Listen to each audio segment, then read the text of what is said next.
जय हिंद। स्वागत है आप सभी का ऑनलाइन क्लास वाले बड़को रेस में। आज हम देखेंगे रोपाई कैसे की जाती है या रोपाई करने की क्या क्या विधियां हैं, रोपाई कैसे कहते हैं और रोपाई किन किन फसलों की जाती है। ठीक है, देखिए रोपाई ट्रांसप्लांटिंग क्या है या रोपाई।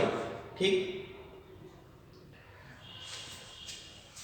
पहली चीज नर्सरी। भाई रोपाई हम क्यों करेंगे, तो पहले हम पौधों को तैयार करेंगे नर्सरी में। नर्सरी क्या है, एक छोटा स्थान है जहाँ पर हम पौध तैयार करते हैं।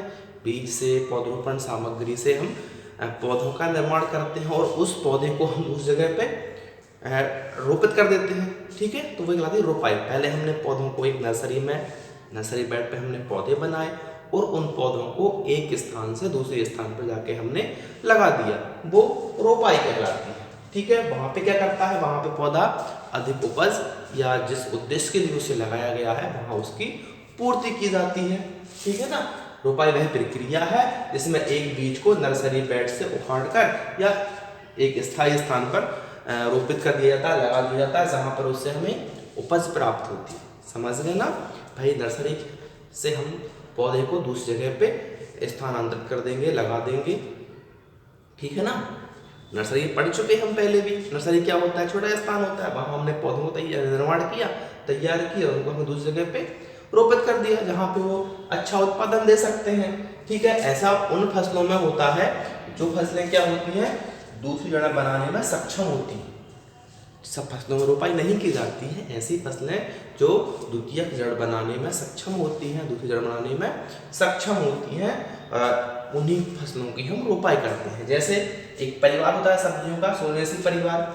ठीक, जैसे आलू, बैगन, मिर्च, शिमला मिर्च और टमाटर। ठीक है, इन फसलों को हम दूसरी जगह पर रोपित कर सकते हैं। ठीक है ना, अब रोपाई के लिए हमें पहले क्या करना पड़ेगा, पौधे का चयन करना पड़ेगा कि हम कौन कौन से पौधों को रोपित कर सकते हैं। भाई आपने नर्सरी तैयार कर ली। ठीक, नर्सरी तैयार की आपने, एक छोटा स्थान था, वहां पे आपने बीज से या किसी भी माध्यम से पौध तैयार कर लिए। अब रोपाई क्या कहलाती है, जहां पे हम उस नर्सरी को एक स्थान दूसरे स्थान पर लगा दें। ठीक है, वो रोपाई कहलाती है। तो उसके लिए हम पहले करेंगे पौधों का चयन कि हम किस किस प्रकार के या कौन कौन से प्रकार के पौधों को हम चयन करें, उनको हम लगाएं ताकि अच्छी उपज प्राप्त हो। तो पहले हम देखेंगे ऐसे पौधे जो मजबूत हों और ताकतवर हों। भाई हमारे पास ऑप्शन है ना कि हम चयन कर सकते हैं। ठीक, तो हम अच्छे मजबूत ताकतवर पौधों को रोपित करेंगे। दूसरा क्या होता है, ऐसे पौधों को हम रोपित करेंगे जिनकी जड़ें भी अच्छी हों। ठीक, अच्छी जड़ प्रणाली हो, उन पौधों को भी हम चयन कर सकते हैं। और ऐसे पौधों को देख सकते हैं जो रोग से या कीट से मुक्त हों। ठीक है ना, उन पौधों को हम नर्सरी से दूसरी जगह पे लगा सकते हैं। ठीक है, एक स्थायी जगह पर जहाँ पे हमें उपज प्राप्त होगी। ठीक, और दूसरा क्या होता है, ऐसे पौधों का चयन करेंगे जो लगभग 4 से 5 सप्ताह पुराने पौधे हो चुके हैं। छोटे पौधों को भी नहीं लगा सकते हैं क्योंकि फिर वो खराब होने की ज़्यादा उनकी संभावनाएं रहती हैं। ठीक है, तो हम 4 से 5 हफ्ते पुराने पौधों को रोपाई के लिए उपयोग कर सकते हैं। और ऐसे पौधे जिनमें लगभग 4 से 5 पत्तियां हो गई हों, उनको भी हम रोपाई के लिए तैयार समझते हैं, चयन कर सकते हैं। और उनकी जो ऊंचाई है वो हो जाए लगभग 10 से 15 सेंटीमीटर के आसपास। ठीक, तो ऐसे पौधों का हम चयन करेंगे रोपाई के लिए। आप समझ तो रहे ना हम क्या पढ़ रहे हैं, हम पढ़ रहे हैं छोटे पौधों की हम रोपाई करें। ठीक है, रोपाई की आवश्यकता। अब रोपाई क्या कहलाती है कि जहां आपने एक बार पौधा तैयार किया था नर्सरी में और उस पौधे को दूसरी जगह पे लगा देना, वो रोपाई कहलाती है। ये उन पौधों में की जाती है जो ऐसे पौधे जो एक नई जड़ या द्वितीय जड़ बनाने में सक्षम होते हैं, उन पौधों की रोपाई की जाती है। ठीक, नर्सरी क्या था भाई, नर्सरी एक ऐसा स्थान था जहाँ पे हम जड़ से, बीज से या पौधरोपण सामग्री से पौधे का निर्माण करते हैं। ठीक, वो नर्सरी कहलाती है। उससे हम निकाल के पौधे को एक अलग जगह पे या दूसरी जगह पर रोपित करते हैं, लगाते हैं। ठीक, जहाँ पे वो क्या हमें अच्छी उपज प्राप्त होती है उनसे हमें। तो हमने क्या कर लिया, पौधे का चयन कर लिया। उसको हम देखेंगे कि उसके लिए हमें अच्छी स्थिति क्या हो सकती है, हम नर्सरी के लिए अच्छी स्थिति प्रदान कैसे करें। तो उसके लिए है हम ठंडे और नम मौसम में रोपाई करें। जब लगभग नवंबर दिसंबर के आसपास में हम रोपाई करें तो पौधा जो है वो अच्छा स्वस्थ होगा। ठीक, यदि आप धूप के दिनों में यदि रोपाई कर रहे हैं, मतलब ट्रांसप्लांटिंग कर रहे हैं धूप के समय में, गर्मियों के मौसम में, तो आप सुबह और शाम के समय में उनको रोपित करें।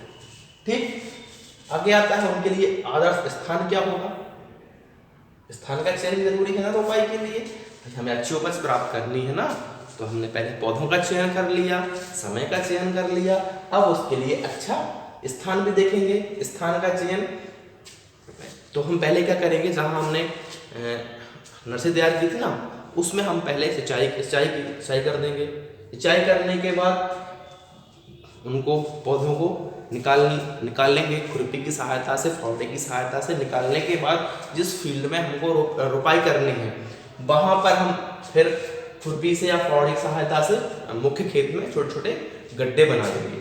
ठीक है, और ठीक गड्ढे बना लेंगे, छेद बना लेंगे। उन गड्ढों में, छेदों में हम एक एक पौधे को उसमें हाथ की सहायता से लगाते जाएंगे, और लगाने के बाद उसकी जड़ प्रणाली होगी, जड़ें होगी, उनको हम मिट्टी से अच्छी प्रकार से दबा देंगे, कवर कर देंगे।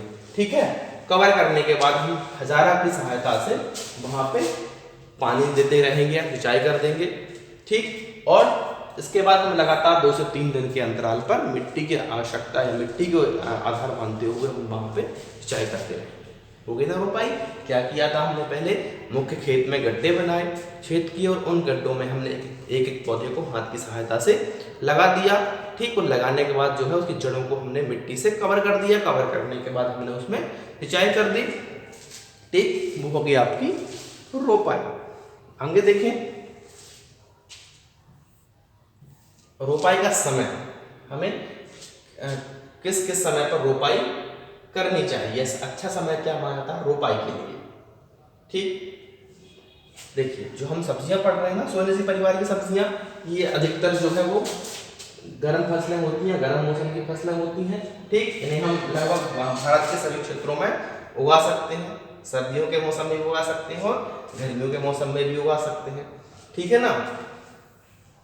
ठीक, सोयाबीन परिवार की सब्जियां गर्म फसलें या गर्म मौसम की फसलें हैं। भारत में इन्हें पूरे वर्ष उन क्षेत्रों में उगाया जाता है जहां पर ये सर्दियां कम पड़ती हैं। ठीक, उन क्षेत्रों में हम उनको उगाएंगे। ठीक, तो पहले क्या करेंगे हम, पहले हम उनकी बोनिंग करेंगे, मतलब पहले हम करेंगे क्या, तैयार नर्सरी। तो उसके लिए समय क्या रहेगा, जून से जुलाई। कौन सा मौसम, खरीफ का मौसम। खरीफ के मौसम में हम जून से जुलाई के समय में उनको या उनकी बुवाई कर देंगे। ठीक, और बुवाई करने के बाद रोपाई कब करेंगे, जुलाई से अगस्त के महीने में हम उनको एक स्थान दूसरे स्थान पर रोपित कर देंगे, लगा देंगे, रोपाई कर देंगे, ट्रांसप्लांटिंग कर देंगे। ठीक, उसके बाद फिर रबी का मौसम, इसमें हम कब करें बुवाई, सितंबर से अक्टूबर के महीने में हम पहले बीज से तैयार कर लेंगे नर्सरी को, वो बुवाई कहलाएगी। ठीक, हमने क्या किया, पहले सितंबर से अक्टूबर के महीने में बुवाई कर दी, और उसकी रोपाई के लिए समय रहेगा फिर नवंबर से दिसंबर का समय रहेगा। ठीक, इसके अलावा इसके बाद हम देखेंगे अगला मौसम, ग्रीष्मकालीन मौसम।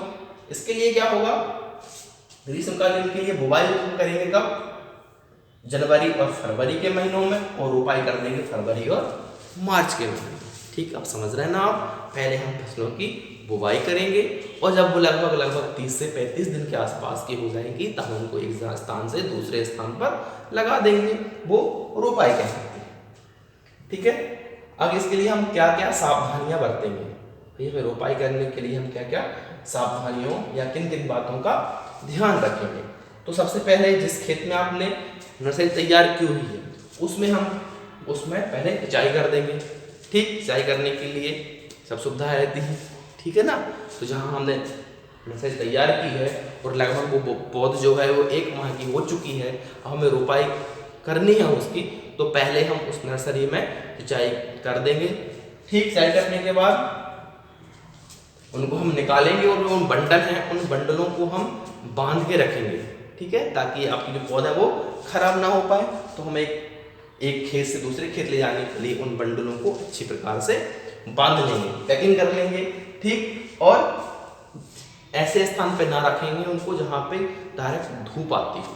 ठीक, क्योंकि रोपाई में यदि समय हो सकता है तो लग सकता है, तो वो आपकी फसल है, नर्सरी है, वो खराब हो जाएगी। डायरेक्ट उनको धूप के संपर्क में ना रखें और ऐसे स्थान पर भी ना रखें जहाँ पे पशु रहते हैं या पशु आसपास हो, उन स्थानों का चयन भी ना करेंगे।